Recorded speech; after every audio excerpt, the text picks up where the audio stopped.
യേശുവിന്റെ ഏറ്റവും പ്രിയമുള്ളവനെ, 2 തിമോത്തി 1:8 പലതവണ എന്നെ തൊട്ട ഒരു വചനം, എന്നെ ബലപ്പെടുത്തിയ വചനമാണ്. കർത്താവിന് സാക്ഷ്യം നൽകാൻ നീ ലജ്ജിക്കരുതേ.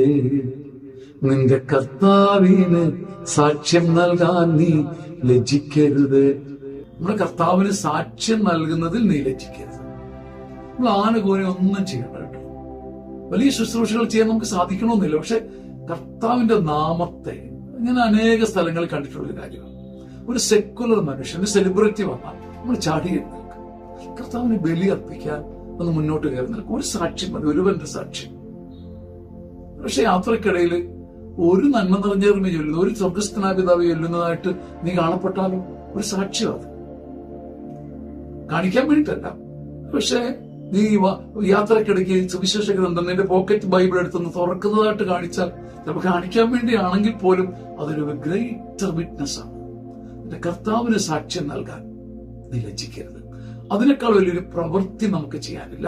ഈ സാക്ഷ്യത്തോടുകൂടി സാക്ഷ്യപേടകത്തിന്റെ ശക്തി മുഴുവൻ, വാഗ്ദാനങ്ങളുടെ പവർ മുഴുവൻ നമ്മളെ ചൂഴ്ന്നു നിൽക്കും.